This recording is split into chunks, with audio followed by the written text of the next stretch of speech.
समापन्नो यत्र लीला हरेर भूत। यमुना पुलिन पर प्रभु के दिव्य चरित्रों का जो स्थल है, उस भूमि में मन को विश्राम अवश्य मिलेगा। ऐसा विचार बना के मैं वृंदावन गया। तत्राश्चर्यं मया दृष्टम श्रूयताम हे मुनीश्वरा। महात्माओं, मैंने वृंदावन में भी जो विचित्र आश्चर्य देखा वो भी सुन लीजिए आप। क्या देखा महाराज? एका तु तरुणी तत्र निषन्ना खिन्न मानसा। यमुना तट पर वृंदावन धाम में एक युवती को हमने रोते हुए देखा। दो बुढ़े उसके सामने बेहोश पड़े थे और वो रोई जा रही थी। मुझे बड़ी दया आ गई, संत हृदय नवनीत समाना। मैं चला गया उसके पास, मैंने पूछा काशित्वम, देवी जी आप कौन हैं? उसने अपना परिचय दिया। अहम भक्तिरिति ख्याता इमौ में तनयौ मतौ ज्ञान वैराग्य नामानौ काल योगेन जर्जरौ। महाराज मेरा नाम है भक्ति देवी और दोनों बुढ़े मेरे बच्चे हैं। एक का नाम ज्ञान, दूसरे का नाम वैराग्य। नारद जी आंखें फाड़ के देखने लगे, हे भगवान, 20 वर्ष की माता जी और 90 साल के बेटा हमने आज पहली बार देखे। बच्चे बुढ़े, मां युवती, ये कैसे हो गया? भक्ति मां ने रोते हुए कहा, यही तो मेरे रोने का कारण है महाराज, मेरे दुख का मूल कारण यह है।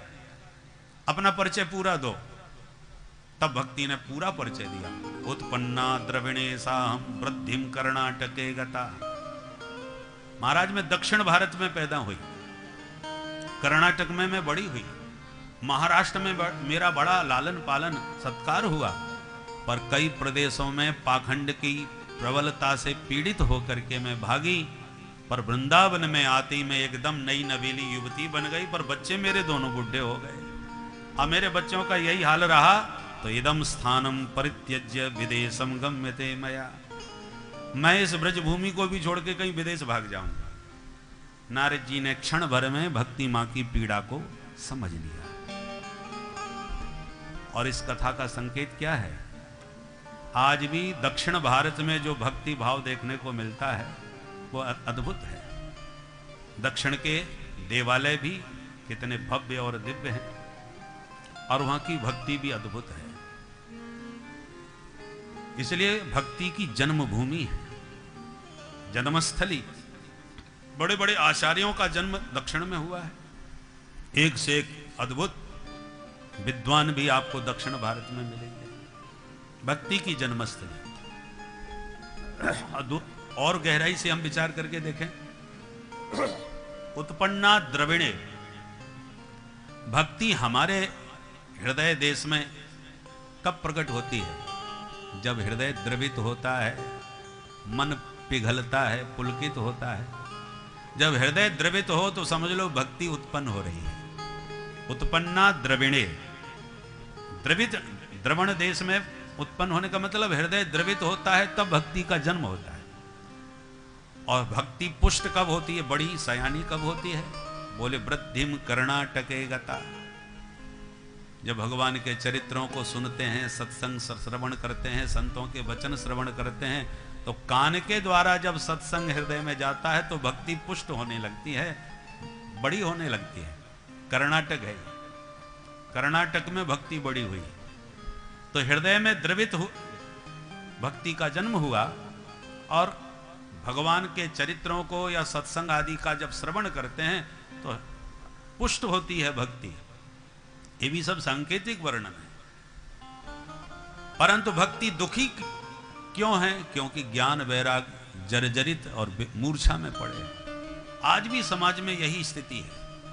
आज समाज में भक्ति खूब बढ़ती नजर आ रही है। मंदिरों में जाओ, तीर्थों में जाओ, उत्सवों में जाओ, जबरदस्त भीड़ है। श्रद्धालुओं की कमी नहीं है, भक्तों की कमी नहीं है कहीं भी। परंतु विडंबना यह है कि भक्ति तो खूब बढ़ रही है और ज्ञान वैराग्य दोनों गायब है। किसकी भक्ति करना चाहिए? भजनीय कौन है? ज्ञान लुप्त हो गया, वैराग्य का तो दूर दूर तक पता नहीं है। और जब ज्ञान वैराग्य विहीन भक्ति होती है तो भक्ति बड़ी दुखी होती है। मां तभी प्रसन्न होगी जब बच्चे स्वस्थ होंगे, प्रसन्न होंगे। भक्ति मां है, ज्ञान वैराग्य उसके बेटे हैं। एकादश स्कंद में इस विषय को नवयोगेश्वर संवाद में कवि नाम के योगेश्वर ने बहुत विस्तार से बतलाया है, भक्ति ज्ञान वैराग्य के स्वरूप को। भक्ति विरक्ति भगवत प्रबोध, ये तीन अलग अलग नहीं है, तीनों एक साथ रहते हैं। भक्ति ज्ञान वैराग्य का मतलब क्या है? भगवान के चरणों में प्रगाढ़ प्रीति होना, भगवान से अत्यंत प्रेम होना, इसी का नाम भक्ति है। और जिससे अत्यंत प्रेम हो जाता है, आपको उसके स्वरूप का, स्वभाव का, प्रकृति का अपने आप ज्ञान होने लगेगा। पतिव्रता स्त्री यदि वास्तव में पति के प्रति पूर्ण समर्पित है तो पति को मांगना नहीं पड़ेगा कुछ, वो अपने आप सब समझ जाती है रुख देख करके कि कब किस वक्त इनको क्या वस्तु चाहिए। बोलो राधे राधे। ये प्रेम की प्रकृति है, प्रेम का स्वभाव है। आप सच्चा प्रेम यदि किसी से करेंगे तो उसकी सारी प्रकृति को, उसके स्वभाव को, सब कुछ अपने आप जानने लगेंगे। और जब जिससे अत्यंत प्रेम हो जाता है और उसके बारे में आप सब कुछ जान लेते हैं, फिर उसके अलावा आपको दूसरा कोई पसंद नहीं आता, पहले वो चाहिए। इसी का नाम वैराग्य है। अन्य का परित्याग करके भगवान से अत्यंत प्रेम करना, तो भक्ति, प्रेम करने का नाम भक्ति, भगवत स्वरूप को जान लेने का नाम ज्ञान, और संसार से फिर सबसे विरक्त हो जाना, किसी में आसक्ति न रह जाए, एकमात्र भजनीय भगवान, उसी का नाम वैराग्य। मेरे तो गिरधर गोपाल, ये मीरा की भक्ति है। उसके बाद दूसरों न कोई, यह है वैराग्य। दूसरा कोई नहीं सुहाता, कुछ भी अच्छा नहीं लगता। भगवान से भगवान को ही मांगे। भगवान से यदि आप अन्य वस्तु मांग रहे हैं, इसका मतलब तुम्हें अन्य वस्तु प्रिय है, भगवान दूसरे नंबर पर है और भगवान को ये अच्छा नहीं लगता। भगवान से यदि भगवान को ही मांग लिया जाए, दूसरा कोई वस्तु मांगता है तो भगवान दे तो देते हैं, पर कहते हैं कि हमको दूसरे नंबर पर रखा। पहले नंबर पे तो वो है जो मांग रहा है, प्रिय तो वही हुआ। परंतु जगन्नाथ को यदि आप मांग लेंगे तो जगत तो अपने आप तुम्हें मिल जाएगा, वो अलग थोड़ी रहा। भगवान जगत के नाथ हैं और जगन्नाथ तुम्हारे हैं, तो जगत कोई अलग थोड़ी रहा। किसी दुकान वाले के पास जाकर के आप कहो भैया जरा दोना देना, मिठाई की दुकान है, रसगुल्ला बेचता है, आप केवल दोना मांगो। दोना बड़ा होता है, बुंदेलखंड में छोटे से दोने को दुनिया बोलते हैं। दुनिया, ये एक दुनिया थोड़ी हमको दे दो, तो वो मना कर देगा कि नहीं नहीं। परंतु रसगुल्ला मांगो भाई, रसगुल्ला खरीदोगे दुनिया फ्री में मिल जाएगी, क्योंकि रख के तो उसी में देगा, उसका मूल्य अलग से देने की आवश्यकता नहीं है। आप कितनी मूल्यवान वस्तु खरीद रहे हैं, उसी के मूल्य के आधार पर दुकानदार के द्वारा कई गिफ्ट मिल जाते हैं।